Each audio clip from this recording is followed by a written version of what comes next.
Élève les deux mains. Plus haut. Juu kabisa. Plus haut. Juu kabisa. Nyangula mikono yako juu. Élève tes mains plus haut. Shikia. Écoute. Les docteurs ont des assistants.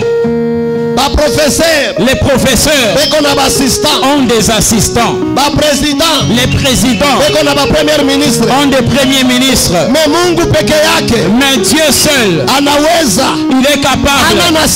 Il n'a pas d'assistant. Notre Dieu, il est digne d'être adoré. Il est digne d'être adoré. Il est digne d'être adoré. Bien-aimé, sois reconnaissant. Janvier, jusqu'à aujourd'hui, il te soutient. Que ton cœur puisse l'adorer. N'oublie pas le bienfait qu'il a fait. Que ton cœur puisse l'adorer. Que ton cœur le bénisse. Pour le bien qu'il a effectué. Que ton cœur puisse le bénir. Que ton cœur bénisse le Seigneur. 12 mois. Tout ce qu'il a fait pour toi. Que ton cœur adore le Seigneur. Que ton cœur bénisse le Seigneur. Que ton cœur bénisse le Seigneur. Je n'ai pas encore écouté ta voix. Je n'ai pas encore écouté ta voix. Élève la voix. Le chantre, élevez l'adoration. Les serviteurs, élevez vos voix. Ton cœur. Alléluia. Shara. Osaka. Nyangula mikono yako. Élève tes mains. Utabariki. Tu vas bénir celui qui nous comble des jours, des mois, des années. Dieu nous comble des jours. Il nous comble des jours. Il nous comble des mois. Il nous comble des années. Commence à les bénir. Il t'a comblé, tu as des années. Il t'a comblé des mois. Il t'a comblé des jours. Nous te bénissons. Tu nous as comblé des années, des jours et des mois. Osaka, Lachako. Merci Jésus. Asante Yesu. Merci Jésus. Asante Yesu. Que tes mains restent toujours au-dessus. Sœur. Viens, la sœur en lunettes. Vous tous qui êtes assis, je vous demande de vous lever. Laissez Dieu s'asseoir sur le trône. Doigtez cette sœur.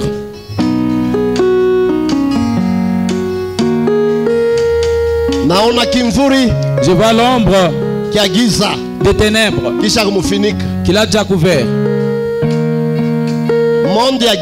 Le monde des ténèbres ne veut pas qu'elle traverse. Et l'ombre qui la couvre, si tu es dans l'église, viens avec ton cœur. Ne viens pas par la face. Viens avec ton cœur. Dans la présence de Dieu. Viens avec le cœur.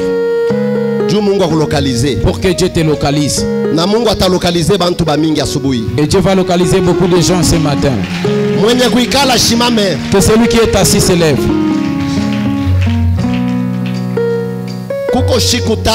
Il y a 3 jours avant que l'année ne termine,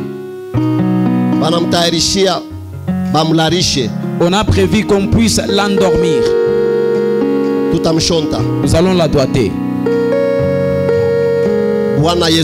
Seigneur Jésus, jusqu'ici tu nous soutiens. Cette ombre qu'elle quitte d'elle. Cette ombre qu'elle quitte. L'ombre sort. Ombre sort.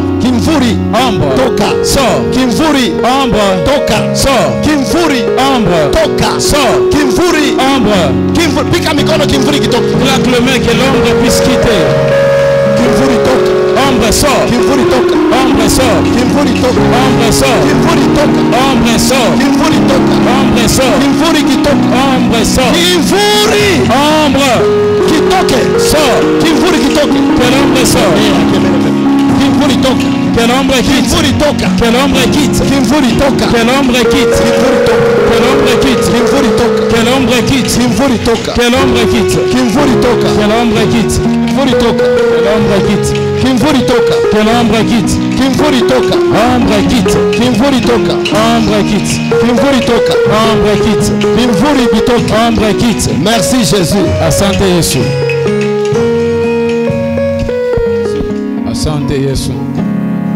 Sasa mimi namitangazia. Maintenant je déclare sur vous. Yesu ni Bwana. Jésus est Seigneur. Pokea. Reçois.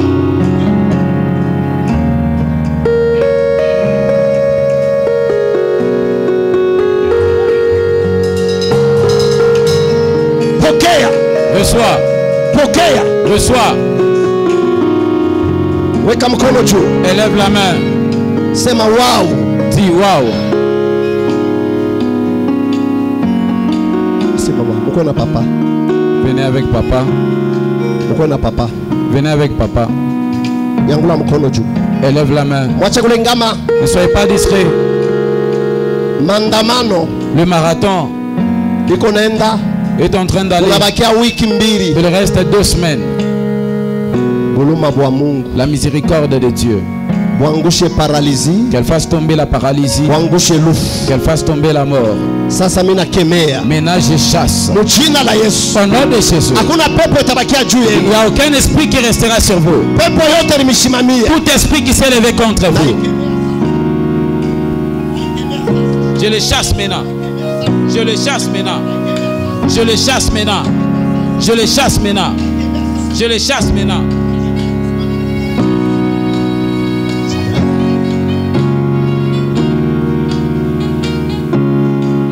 Règne ya giza. Le règne des ténèbres. Mina yangushi. Je le fais tomber. Règne ya mampepo. Le règne des esprits. Weka mkono juu. Élève la main. Merci. Mama. Uko na papa. Maman, venez avec papa. Wow. Weka mkono bia yule. Élève bien la main. Mama Safi. Maman Safi Papa Gauthier Mukouye. et papa Gauthier, vous pouvez venir. Tukwe mukilti. Soyons dans les cultes. Mukilti ni Mungu anajiri. Dans les cultes, c'est Dieu qui est en train d'agir. Mukilti ni roi. Dans les cultes, c'est le roi Eko na agir. qui agit. Mwache Mungu ajitukuze mukilti. Laissez Dieu se glorifier dans les cultes. Mukilti. Dans les cultes, Merci Jésus. merci Jésus.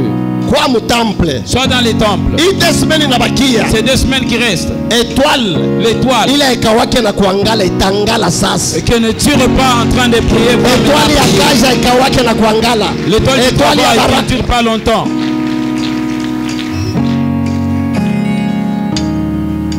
Merci Saint-Esprit.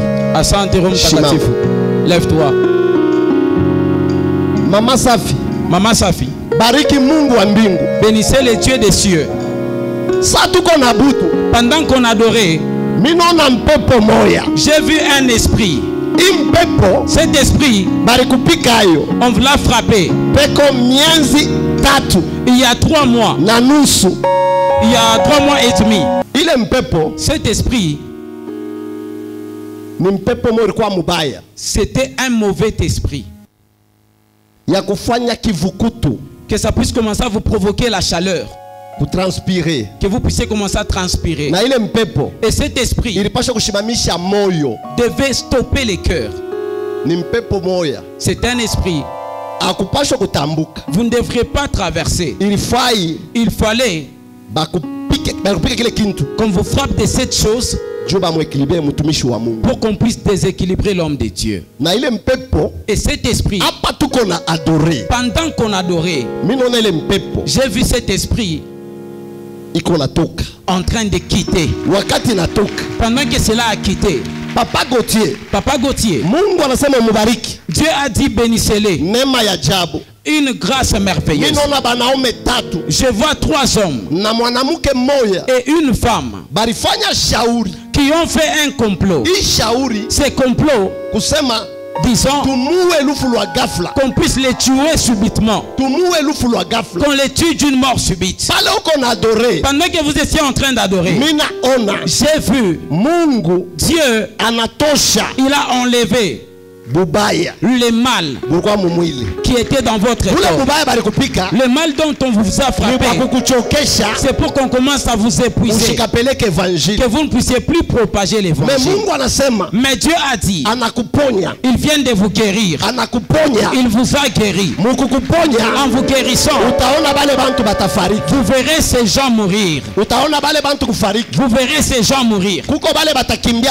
Il y en a qui fuiront à l'église. Il y en a qui vont fuir. Ou si, et là où ils iront, ils vont mourir.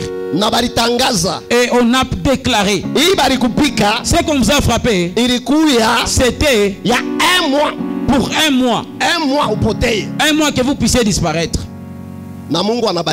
Et Dieu a béni. Et ça, c'était la 4e fois. La 4e fois. Je vois la première coupe s'est brisée, la deuxième s'est brisée, la troisième s'est brisée et la 4e s'est brisée. Papa Chibal, avancez. Dieu dit glorifiez-les. Je vois un combat. Une flèche qu'on a frappée sur papa. Et cette même flèche on vous a frappé aussi. Et cette flèche est passée. Le combat dont on lui combat, on ne veut pas que vous puissiez rester derrière lui. Je vois des gens qui complotaient qu'on puisse vous éliminer. Mais je vois cette fosse. Vous l'avez traversée. On vous combattra, mais on ne vous vaincra pas. Que Dieu soit loué. Je vois la tête de ce papa avec la chevelure blanche. Je vois la tête avec la chevelure blanche. Vous allez vieillir. Et votre chevelure blanche c'est pour la sagesse. C'est pas une chevelure blanche de fatigué. Dieu a opéré des merveilles. Il a enlevé certaines personnes et il les a repoussées. Et lorsque vous avez dispersé beaucoup de gens, vous avez ouvert des paroisses pour eux. C'était une grâce. Je vois une épée de sang. Si vous n'aviez pas enlevé ces gens, on devrait les couper la tête. Et les combats qu'on avait déjà placés contre lui, c'était qu'on puisse l'éliminer, qu'on élimine aussi une autre personne, qu'on puisse dire à l'église que vous commencez à sacrifier les gens. On a préparé de tuer 3 personnes. Tuer 3 personnes qui sont vos proches. Lorsqu'on devait les tuer, qu'on puisse dire pourquoi ils commencent à mourir. Mais Dieu, le Dieu de l'alliance, il l'a béni, et il l'a élevé, et il a brisé ses liens. L'année prochaine, je vois des portes de gloire qui s'ouvriront pour lui, et les portes de voyage. Et bénissez Dieu. Cette chaleur qu'on a jetée, c'était la sorcellerie. On devrait vous éteindre, afin qu'on puisse déséquilibrer papa. Et vous n'allez pas mourir. Et Dieu vous a déjà guéri du poison. Et Dieu vous a restauré. Et Dieu vous a donné une nouvelle chair. Merci Jésus. Asante Yesu. Papa Sami, venez prier pour les serviteurs. Pourquoi on va vous tuer, Maman Safi? C'est le temps de la moisson. Merci. Merci. Priez pour les serviteurs, papa. J'aimerais que nous puissions saluer révérend apôtre, les révérends apôtres Gauthier Mabundi. Une famille. C'est une famille. Plus famille. Plus encore une famille. C'est quoi d'abord la main? C'est un homme qui est en train de se battre avec son arme. Il n'a jamais abandonné l'arme. Malgré les combats. Malgré les complots. Et Dieu fera des grandes choses avec lui. Et Dieu veut maintenant les combler. C'est un homme qui sert Dieu. Et Dieu marquera la différence avec lui. L'année prochaine, je vois Dieu bâtir des étages. Dieu bâtira pour lui des étages. Et Dieu les comblera de la finance. Parce qu'il a une grande mission. Nous allons faire lever les couples. Pasteur Gauthier Maman Safi et Maman Safi. Nous les saluons. Waouh. Waouh. Waouh. Waouh. Waouh. Waouh.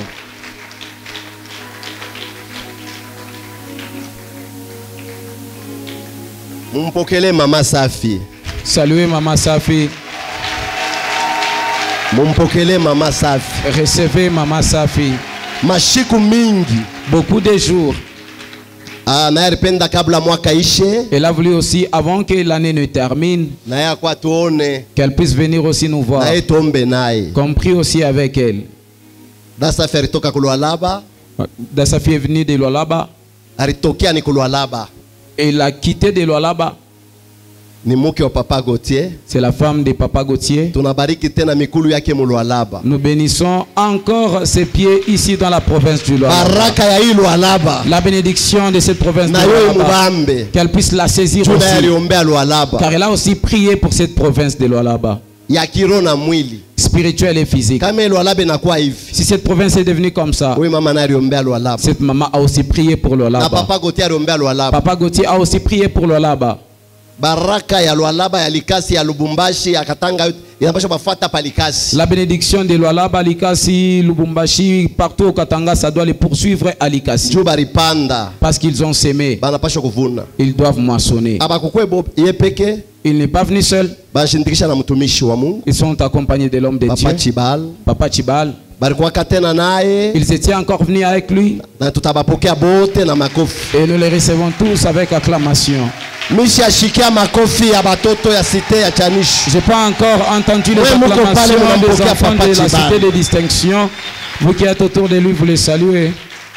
Et la l'onction. Recevons-les très bien. Merci. Merci. Bila kuponda, sans perdre le temps, l'homme de Dieu est occupé. Il a quitté le premier culte. Il a prêché. Il part encore prêcher. Il va encore prêcher toute la journée. Il ne peut pas passer à Kolwezi sans voir la cité des distinctions. Nous sommes dans son cœur. Il est rempli de programmes. Il quitte ici, il part encore prêcher. Il a prêché à 7 heures. Il a fini à 9 heures. Là, il va commencer encore à 11 heures. Et puis il va continuer. Vous devez commencer à prier pour lui. Prier pour les serviteurs.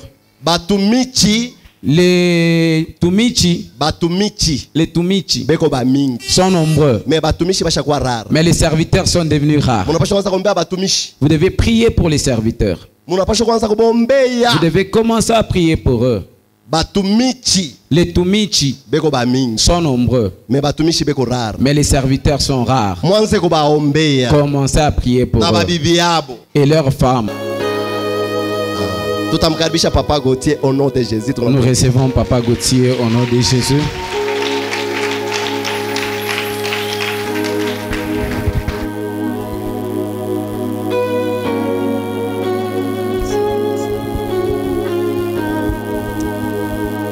Gloire au Seigneur. Sifa kwa Bwana. Ici, je me sens toujours chez moi. Huku nimejishikia paka kwangu. Ah, vous ne voulez pas, parce qu'il y a des gens qui ne me connaissent pas, c'est pourquoi ils n'ont pas voulu dire Amen. Ceux qui me connaissent savent que ici c'est chez moi. Amen. Amen. Parce que j'ai fait beaucoup d'années ici à Kolwezi avant d'aller m'installer à Likasi. Et quand j'étais ici, j'ai prié à Mairie. C'est Emery. Emery. Et quand Dieu a donné à l'homme de Dieu, le prophète Rehoboth, la grâce d'installer cette église, on a commencé ça ensemble. Na wakati Mungu alimupa mtumishi wake neema ya kwanza hii, on a commencé ça en brousse. Tulianza pamoja tena mopori. On allait se mouiller là à la montagne. C'était quelle montagne encore là? Mont Désolé. Là-bas, on allait se mouiller sous la pluie. Tulianza kulobana chini ya mvula. Sous la pluie, on prie là. Tulianza kuomba pale. On avait la douleur d'enfantement de cette œuvre ici. Tulikuwa na buchungu bwa kuzala ikaji. Quand je viens ici à Kolwezi, je ne peux pas rentrer sans mettre mes pieds ici. Et ma femme là, elle est d'ici, de Kolwezi. Donc c'est ici que je l'ai épousée. Et c'est lui qui l'a vu. C'est lui qui l'avait vu. Pendant que moi je ne connaissais encore rien. C'est votre pasteur ici. Il a vu comment dans le message, je prêche, je termine de prêcher. Il me dit, le Seigneur me dit, il t'a envoyé ici à Kolwezi pour honorer ta fidélité à son œuvre. Et l'un des signes de cet honneur, il va te donner une femme ici à Kolwezi. Je lui ai dit non, laisse tomber tes histoires là. Moi j'ai laissé une fiancée à Kinshasa. Il dit non, c'est Dieu qui me parle de ça. Il m'a donné un signe. Ça je n'ai jamais honte ni peur de le dire. Il dit le signe que c'est Dieu qui te donne cette femme. Le jour où tu la verras, pose-lui la question et elle te dira qu'elle est vierge. Et quand nous sommes allés visiter, nous sommes allés à la maison de Maman Safi et son père qui est pasteur, et c'est là que j'ai resté quand je suis arrivé. Elles étaient à 3. Elles sont sorties de la cuisine pour nous saluer. Et quand elle rentrait, lui me dit, c'est elle qui est au milieu, la bronzée là. C'est elle que Dieu m'a montré. Et là, je n'ai pas hésité. Que Dieu m'avait déjà dit quelque chose. J'ai commencé la démarche. Je ne suis pas allé lui dire non, Dieu m'a dit que c'est toi que je... Non. Je lui ai dit que quand je te vois, mon cœur fait boum boum boum. Alléluia. Amen. Et pour clôturer, comme je n'avais pas de famille biologique ici à Kolwezi, ceux qui sont allés me représenter à la belle famille le jour de la dot, ils se sont présentés comme ma famille. Ils ont discuté la facture. C'est le prophète Rehoboth, son grand frère le pasteur Yav et le pasteur Josaphat. C'était ça ma famille. C'est eux qui ont discuté, ils se tiraient avec les beaux-pères. Amen. Amen. Donc, ça fait du bien dans la famille de Dieu. Je vous aime beaucoup. Et là, Dieu nous a fait grâce. On a ensemble 7 chandeliers d'or. Donc 7 enfants. Ce sont des chandeliers, c'est comme ça qu'on les appelle, les chandeliers d'or. Je bénis le Seigneur pour, je vois Papa Samy qui est toujours fidèle là depuis. Papa Oscar. Mais il y a quelques visages que je n'ai pas vus. J'ai posé même la question à maman, je ne vois pas tel. Peut-être on saura après. Amen. Vous êtes un peuple béni. J'ai dit que vous êtes un peuple béni. Vous êtes un peuple fort. Vous êtes un peuple puissant. Vous aimez la parole? Je vais parler pendant quelques minutes parce que au plus tard 11h30 je dois aller encore quelque part. Matthieu chapitre 2 Le verset premier. Je vais lire un peu jusqu'un peu plus bas.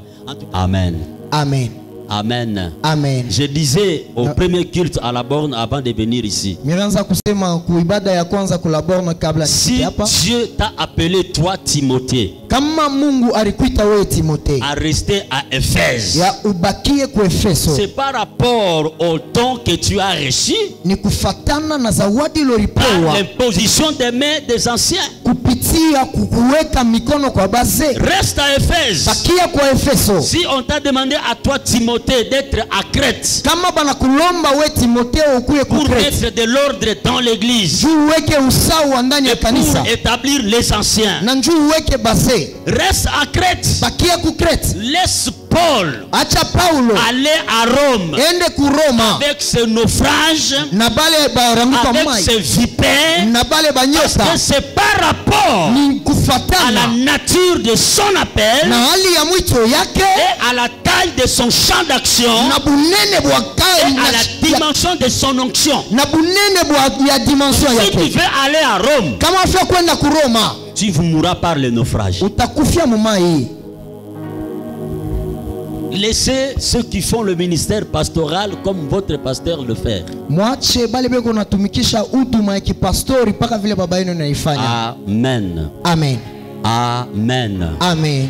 Matthieu chapitre 2. Jésus était à Bethléem.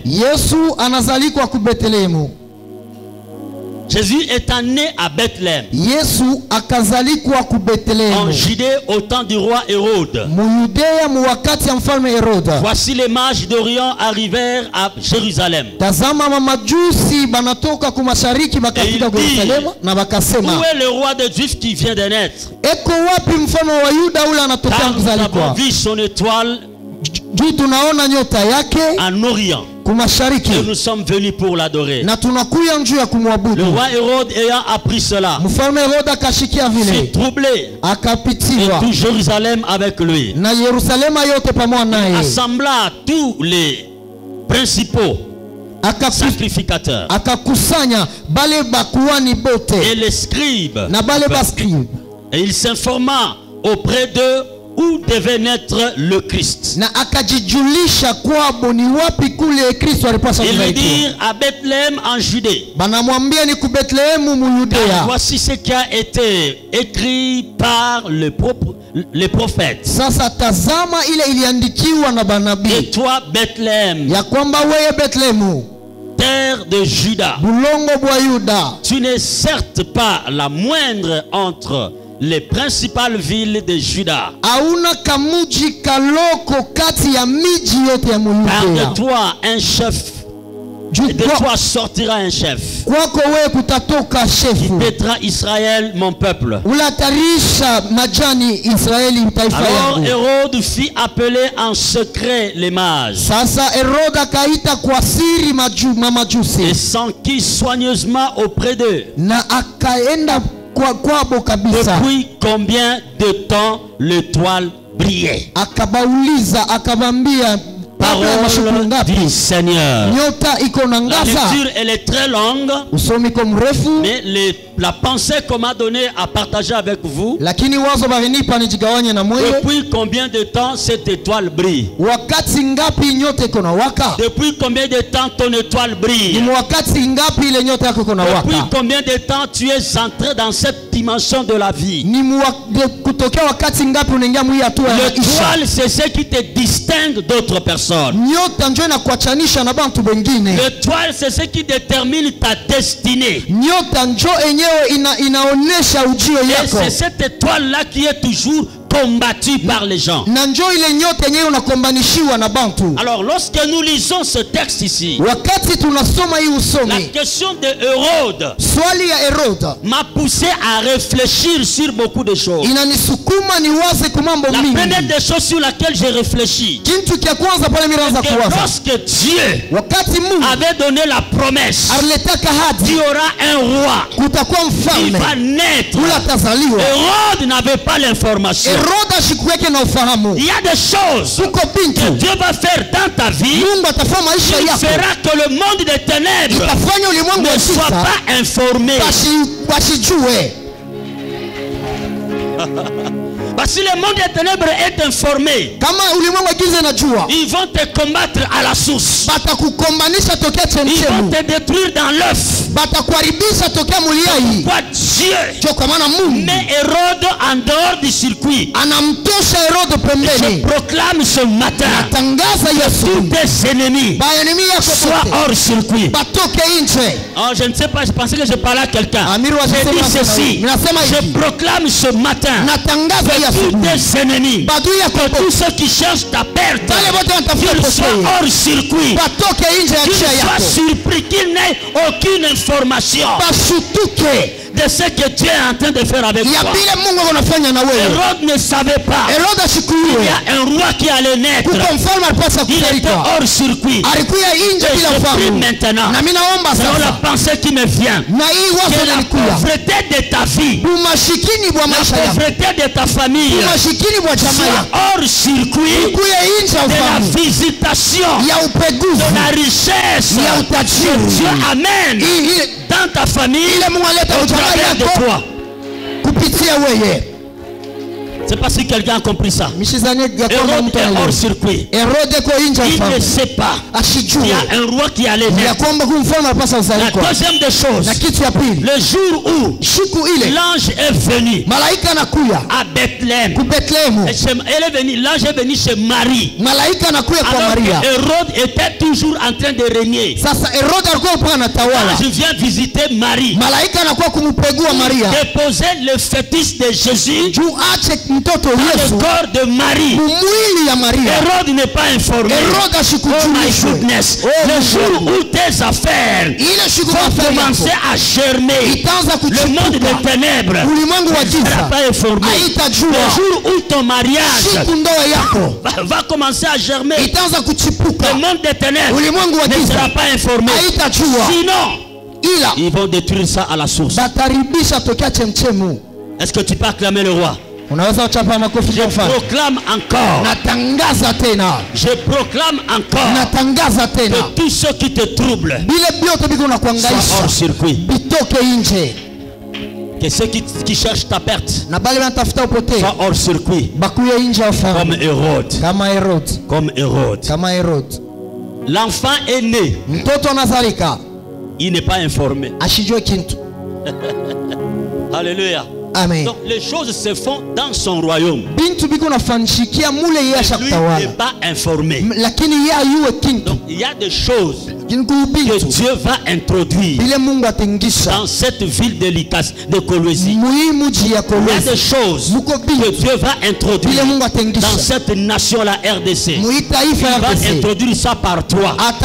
Mais les grands de la ville, les grands de la ville ne sauront pas que les choses ont commencé.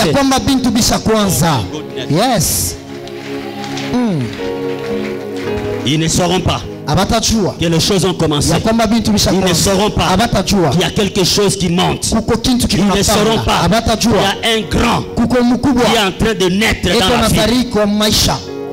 Même dans ta famille, ils ne sauront pas qu'il y a un millionnaire qui est en train de naître. Dieu le met hors circuit. Dieu les aveugle tous. Dieu cache l'information. Il ne veut pas qu'eux connaissent ça.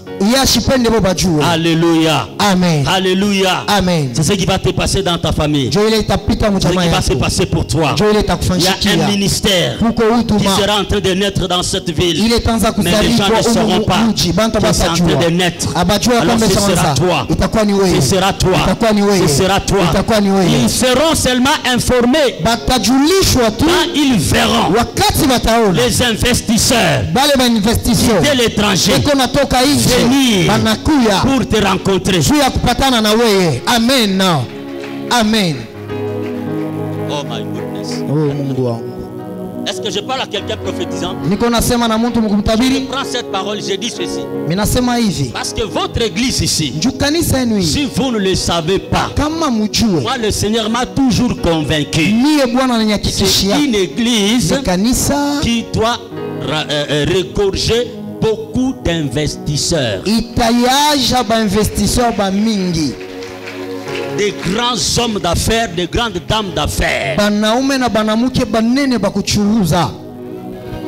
C'est pourquoi quand Dieu va commencer la chose avec toi, les gens ne sauront pas. Et c'est ce qui va se passer en 2024. Ça, je t'informe. Amen, ça va se passer comme cela. Donc, les gens vont seulement être surpris que les investisseurs viennent au pays. Ils ne passent pas par le gouvernement. Ils n'ont pas été invités par le gouvernement. Ils n'ont pas été invités par la province. Mais ils se retrouvent à Lualaba. Et ils vont demander au provincial. Je suis en train de chercher Oscar. Je suis en train de chercher Israël. Oh my goodness. Israël. Amen. Yes. Alléluia. Amen.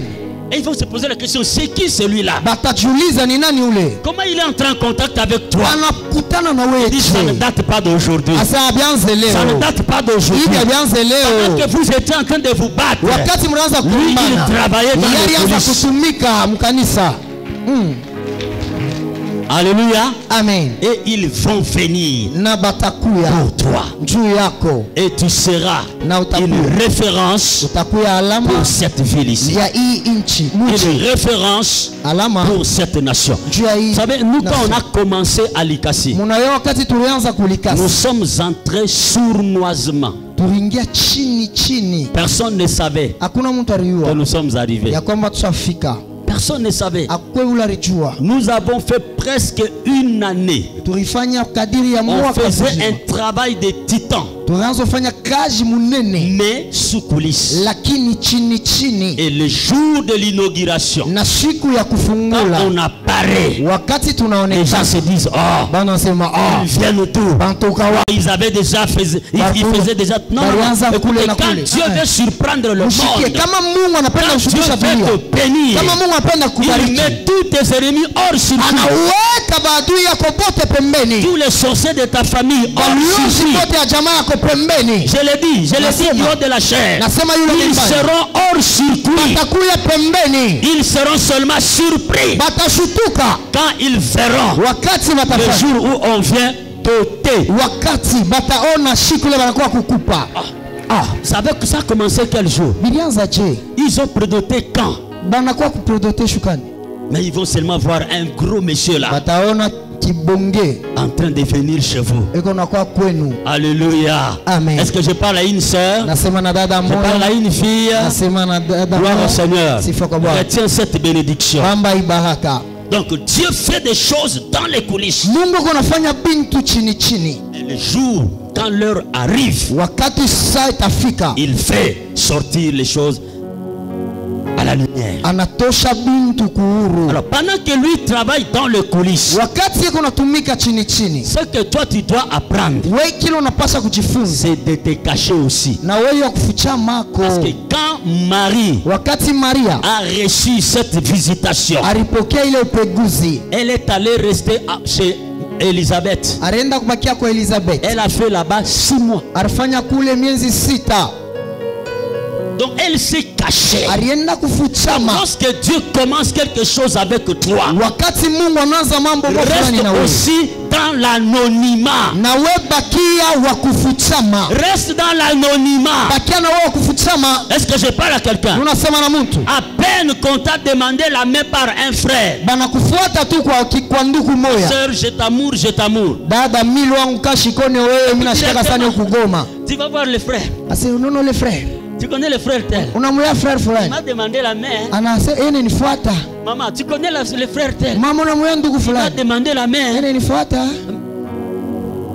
Et après, quand les choses vont s'arrêter, tu commences à pleurer.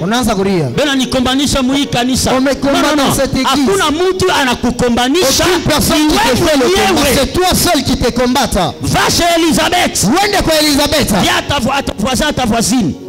Quand les choses vont commencer, dans les coulisses, va te cacher chez Elisabeth. Va te cacher chez Élisabeth. Élisabeth est dans la même situation que toi. C'est elle qui va bien te soutenir. C'est elle qui va bien te protéger. Dis-lui, cache-toi chez Isabelle.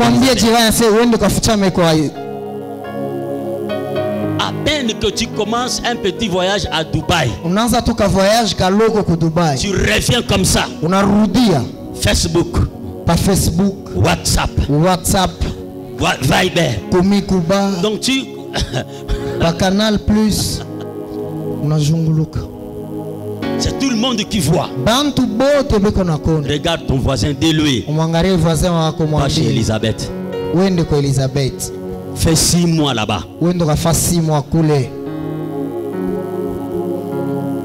Amen. Amen. Reste dans la prière. Reste dans la présence de Dieu. Reste au pied de ceux qui sont déjà allés plus loin que toi. Tu t'expliques comment les choses se passent. Tu t'expliques comment les choses se font. Alléluia. Amen. Tu es un peuple béni. Tu es un peuple béni. Alors Hérode pose la question. Depuis quand cette étoile a commencé à briller? Depuis shukukani inyota iko nangaza. C'est que j'aime. Les mages n'ont pas donné la réponse. Yes. Donc ils ont laissé Hérode donc hors circuit. Bien aimé. Mungu, Dieu, on dit quoi? Atapofusha. Oui. Il va aveugler. Atapofusha. Il va aveugler. Atapofusha. Il va aveugler. Et confondre tous tes ennemis. Ils ne sauront pas les choses se passent.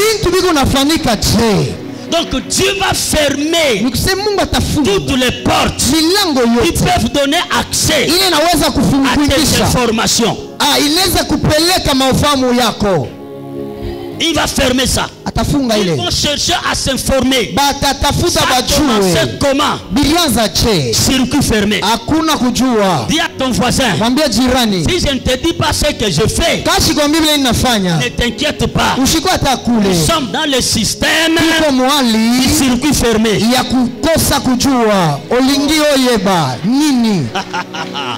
Nous sommes dans le système du circuit fermé. Attendez seulement. Attendez seulement. À l'âge de 30 ans, quand mon étoile va commencer à guérir le malade, tout est en circuit fermé. Tout est en circuit fermé. Alléluia. Amen. Je te mets dans le circuit fermé. Que personne ne sache comment tu fonctionnes. Que personne ne sache comment tu fonctionnes. Que personne ne découvre ton fonctionnement. Parce que si on découvre ton fonctionnement, on va te manipuler. On va te manipuler. Que Dieu ferme toutes les portes. On peut chercher à te pénétrer. Au nom puissant de Jésus.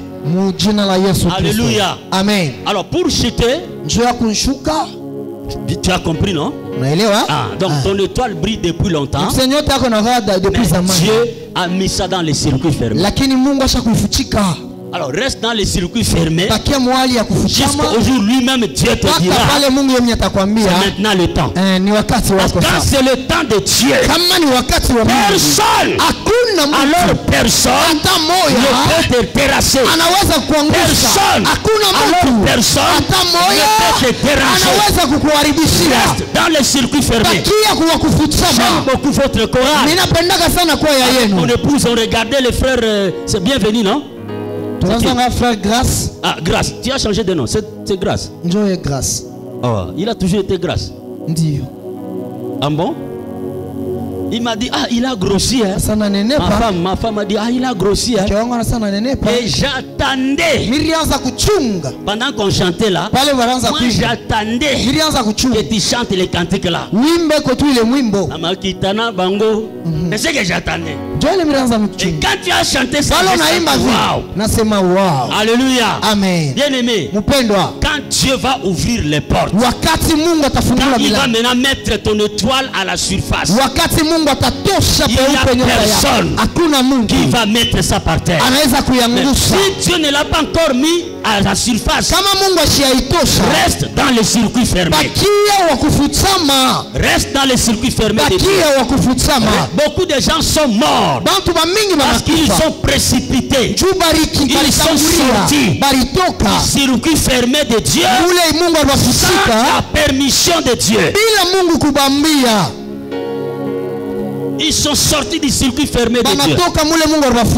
Dieu connaît bien tes ennemis. Il connaît bien ceux qui t'aiment. Alléluia. Amen. J'aime une histoire pour terminer. David, que tous vous connaissez, il se met sur le champ de bataille.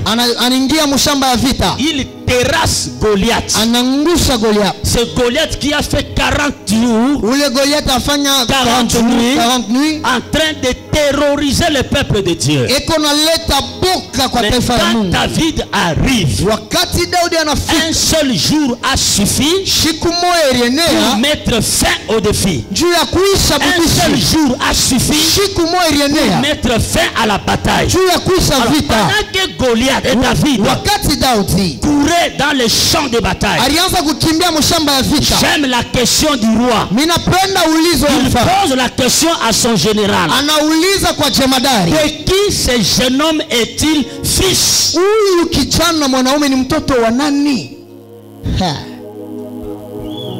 De qui ce jeune homme est-il fils? Parce qu'il regarde la manière David a. La manière dont il court dans le champ de bataille. Non. Cet enfant ici doit avoir gardé un secret en lui. Et qui est-il fils? Et le général répond au roi. Franchement, je ne sais pas. Cet enfant-là est dans un circuit fermé. Je ne sais même pas de qui est-il fils. Il est dans un circuit fermé. C'est pendant qu'il courait, Dieu a gardé le circuit fermé. Mais quand il terrasse Goliath, il a la tête de Goliath entre ses mains. Il rentre vers Saül. C'est alors que Saül lui pose encore la question. Es-tu fils? Il dit, mon père c'est Jesse. Alléluia. Amen. Quand lisant ça, je me suis rendu compte que non. Nous limitons seulement à dire que c'est à cause de l'onction que David a terrassé Goliath. Mais en poussant au loin ma réflexion, je me suis rendu compte que le secret de David était dans cette réponse-là. De qui es-tu fils? C'est là qu'il y avait le secret de David. Il dit fils de Jesse. Et quand vous nous suivez la lignée de Jesse, Jesse est l'arrière petit-fils de Judas.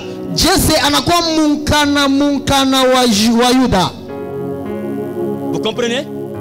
Et Judas, quand leur père Jacob est en train de le bénir dans les circuits fermés en Égypte, il dit ceci à Judas: toi là, tu es un jeune lion. Voilà ce qui a fait que David entre dans le champ. Ce n'est pas seulement à cause de l'onction, mais c'est une histoire qui date de longtemps. Donc ils se sont retrouvés dans le champ de bataille.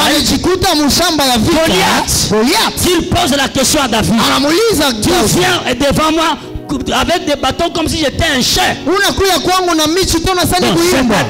que David, lion, David le lion. Daudi simba. Le jeune lion. Simba kijana. Était en face d'un chien. Alikuwa mbele ya imbwa. Mettez-vous à la place de David. Muriweke mafasi ya Daudi. Entre le lion et le chien, il y a match. Simba na imbwa pego entre le lion et le chien, est-ce qu'il y a match? Est-ce que pego mvita tamu donc, pendant que les autres voyaient David sur le champ de bataille à cause de l'onction, David se référait à Juda. C'est une histoire qui date de longtemps, mais qui était gardée en circuit fermé. Donc je proclame ce matin que des choses que Dieu a gardées pour toi en circuit fermé et sur le point de se manifester. Cela va se manifester. Ça va bouleverser le langage de tout le monde. Les gens vont se poser la question. On l'a jamais vu. Parmi les soldats, on l'a jamais vu.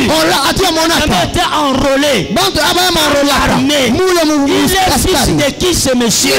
On l'a jamais vu. Parmi les gens qui font qui postulent, ceux qui font la campagne, on ne l'a pas vu faire la campagne. De qui est-il fils? Depuis quand il peut devenir ministre? Il y a des gens dans cette église que Dieu va surprendre comme cela. Tu n'as pas bâti campagne. Dieu te surprend. Tu deviens ministre. Dieu te surprend.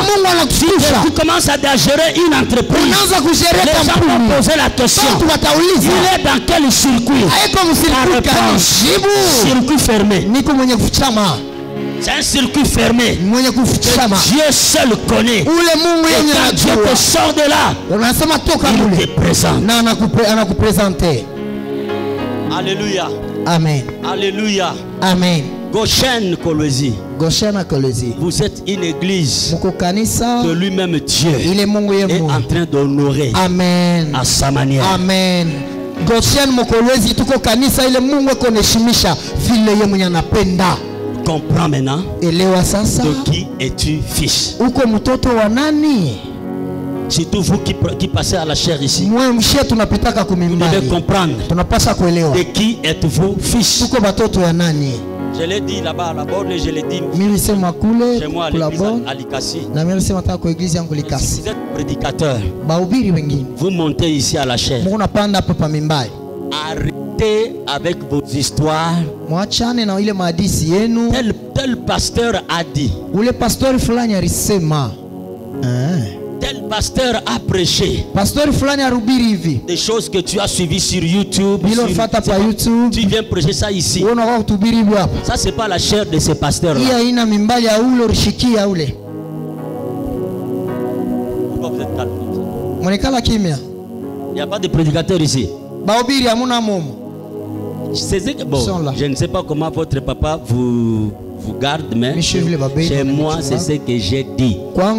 Si tu prêches à l'église, ne viens pas raconter des choses.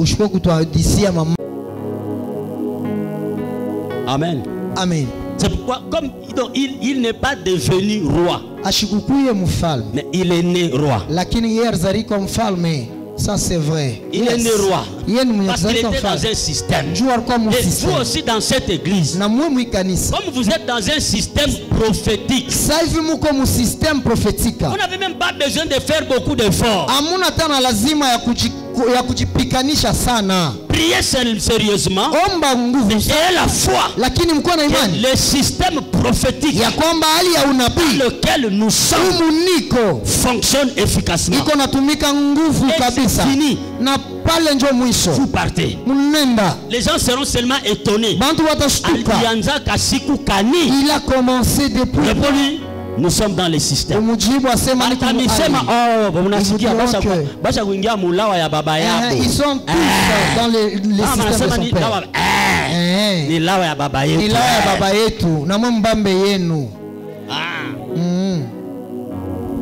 Alikasi, c'est comme ça qu'on parle. Hein? Les papas, il est là, non? Ouais. On dit que non, je suis en train de les initier. Un pasteur est venu me voir comme ça, il dit papa, mais. Pasteur, moi, le secret c'est quoi? J'ai dit, je te dis quoi? Unapenda nikwambie nini? Nous sommes dans un circuit. Oh. Est-ce que tu comprends ce langage-là? Unaelewa ile langage? Depuis quand toi tu es entré dans ce poste-là, dis-lui système. Batakuuliza c'est depuis shukani unatumika unakuwa chef vile, ubambia sema système. David était dans le système de Juda. Jésus était dans le système de Juda. Parce que Jacob avait proclamé des paroles sur Juda. Des années et des années après, quand ils apparaissent, les gens s'étonnent. Est-ce que vous croyez vraiment un homme comme Goliath aussi grand, juste une pierre, pan, il meurt? Système. Donc 2024. Système. Yes. Alléluia. Amen. 2024. Système prophétique. Système prophétique. Il est quoi à Chikoukani? Système. C'est vrai qu'il est venu quand? Système, maman. Mais on est dans la clinique naïve. Système. Ni mon système tout. Mtoto yako. Yes. Mtoto anaanza kuimba hapa mishi mona getana acha kondaga wapi? Oh, il est dans le système. Système prophétique. Donc il y a quelqu'un qui a travaillé en amont. Il y a quelqu'un qui s'est sacrifié en amont. Et en aval, il y a les résultats. En aval, il y a les résultats. Donc quelqu'un a travaillé au-dessus de la montagne. Quelqu'un a prié pour toi au-dessus de la montagne. Il s'est sacrifié au-dessus de la montagne. Et les résultats, toi tu l'as facilement dans la vallée. Reste dans le système. Dis à ton voisin, reste dans le système. Maman preso, bakia mon système. Je vais terminer. Dis-lui, reste dans le système. Maman, bakia mon système. Ampende, hein? Abapende, papa. Ampende. Preso, bakia mon système. Bien aimé, ça ce sont des messages. Si vous ne comprenez pas ça, vous allez beaucoup souffrir. Vous allez beaucoup souffrir. Bon, vous pensez, prenons par exemple les gens qui sont dans les ministères. Il veut implanter une église. Vous pensez que la personne qu'il va envoyer, il aura les mêmes souffrances que lui? Non. Parce que lui, il sait comment il a travaillé. Il va juste les orienter, dire non, ici faites ça, faites ça, faites ça. Et on met des moyens. C'est comme ça que nous on fait. Il est là, il est témoin. Nous faisons tout ce qui est nécessaire et on installe la personne. Et en l'installant, je lui dis, tu as tout ce qu'il faut. Si tu échoues, c'est la sorcellerie de ton village. Je vais te ravir la Bible. Pourquoi? Il y a quelqu'un qui a travaillé en amont. Quelqu'un a travaillé en amont. Amen. Amen. Vous avez vos enfants. Il y a des gens, ils sont nés à Kolwezi. Ils ont grandi à Kolwezi. Ils ont étudié à Kolwezi. Ils se sont mariés à Kolwezi. Ils ont tout fait à Kolwezi. Mais curieusement, leurs enfants étudient en Europe. Il n'y en a pas. Il n'y en a pas.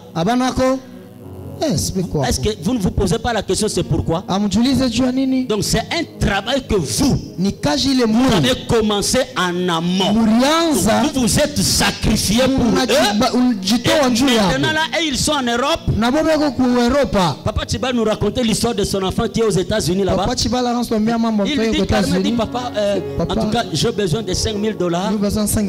Si vous pouvez m'envoyer $5,000, j'ai une affaire là que je vais commencer. Il étudie là-bas. Donc lui il ne sait pas. Il demande combien? $5,000. Et son papa me dit, bon, je suis en train de voir comment je vais, qu'est-ce que je vais faire pour lui envoyer ça. Est-ce que l'enfant sait comment papa va se battre? Système. Yes. Système. Alléluia. Amen. Le roi. Dis à ton voisin. Dis à ton voisin, si tu vois mon étoile briller, ne te pose pas beaucoup de questions. Comprends seulement que nous sommes dans le système. Si tu vois mon étoile briller, ne te dérange pas. Dis-toi seulement, il est dans le système prophétique. Donc, mafuta njo iko na shuka siku. C'est l'onction qui coule jusque-là. C'est l'onction qui coule. Nous sommes dans le système de l'onction prophétique. Tout comme le système est nous sommes dans l'onction prophétique. Vos enfants vont se marier dans le système. Si toi pour te marier, si tu as fait comme ça, tes enfants dans le système. Amen. Yes. Est-ce qu'il y a des parents ici? Amen. Vous savez quoi? Je termine par là. Moi,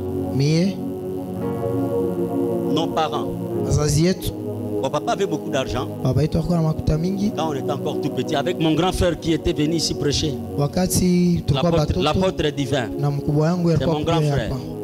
Je viens juste après lui. Donc, on a grandi comme des petits blancs. Papa avait beaucoup d'argent. Mais à un certain moment, avec la sorcellerie des Congolais, paf, papa est devenu par terre. Donc, rien. Et on a commencé à souffrir. C'était compliqué. Même les études, c'était compliqué. Compliqué. On étudiait avec les cahiers de réemploi. Notre l'oncle paternel était enseignant. Quand les enfants font les examens, à la fin de l'année, à l'époque là, on demande les cahiers et ils utilisent les 5 ou les 6 premières feuilles là. Maintenant, les papiers qui vont rester là, c'est que nous on va prendre pour commencer l'année.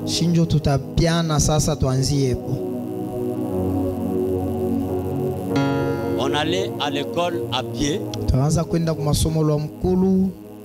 Je me souviens, j'avais une paire de babouches en 6e année des humanités prophètes. Non, 6e année primaire. 6e primaire. Même jusqu'en 4e des humanités, je crois. 4e des humanités. L'ipapa il n'a plus tabouret foi. Maintenant, quand je marche, je soulève les sables. Donc j'arrive en classe. Toute cette partie de derrière sale à cause du sable. Mais concentré à l'école. Et je sors premier de la classe. Avec douleur. Aujourd'hui, mes enfants, ils ne sont pas loin de l'école. Moi, je faisais 7 km à pied. Mais mes enfants sont à combien de... C'est presque 500 mètres. Presque 500 mètres de la maison. Mais ils ne veulent pas aller à pied.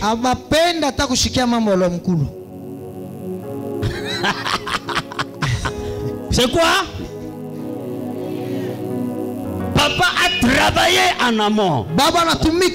Et en aval, les enfants en profitent. Depuis quand cette étoile brille, je suis dans le système.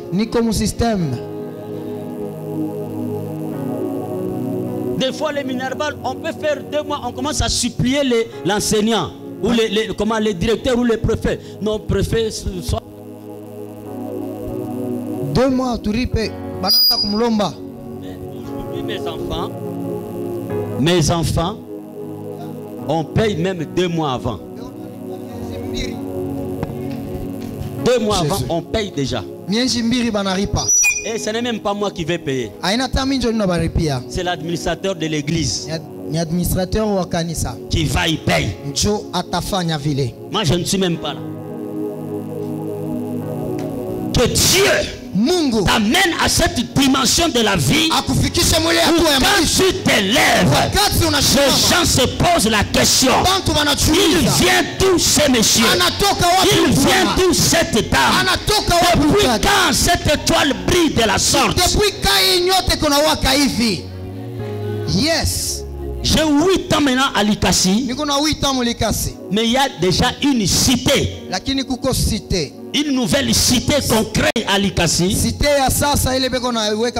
porte mon nom. Wow. Wow. La cité Béjem. Cité Béjem. Béjem, cité Pasteur Gauthier Mabundi. Wow. Oui. Les gens payent des parcelles là-bas.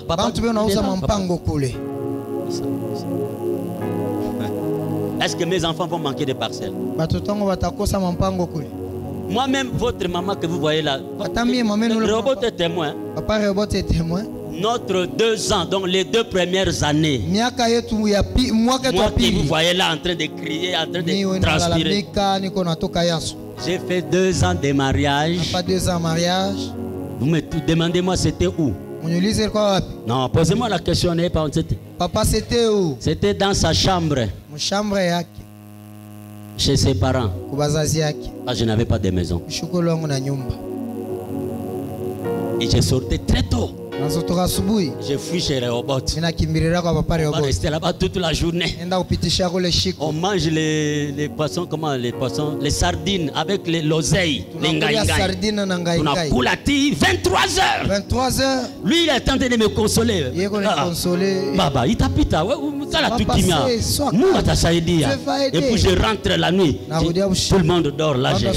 Dans la chambre. 2 ans. 2 ans. Et quand je m'inquiétais, Dieu me disait, tu n'es pas le premier. Jacob aussi a fait ça. Il était dans sa belle famille. Mais aujourd'hui, toute une cité qui porte mon nom.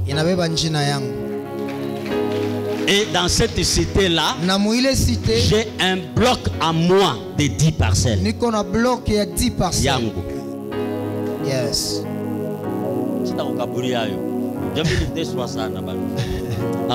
Dis à ton voisin, nous sommes dans le système. Tout comme au système. Et personne ne nous mettra à terre. Qu'ils parlent, qu'ils disent ce qu'ils veulent.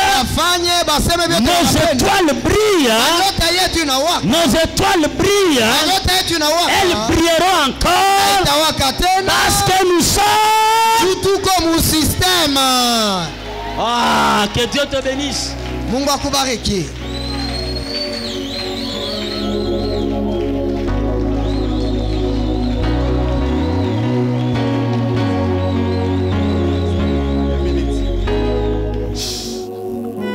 Déclarer. Au nom puissant de Jésus-Christ, je déclare sur ta vie que ton étoile va briller. Elle va briller encore plus fort. Elle va crier et personne ne va t'arrêter.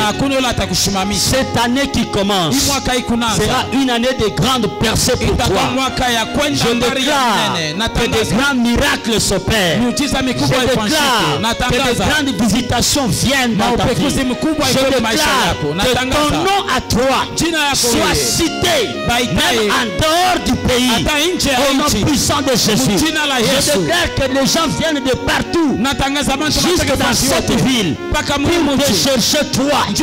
Au nom puissant de Jésus. Et je déclare encore que ceux qui cherchent ta mort, qu'ils creusent leur propre tombe et qu'ils meurent avant toi.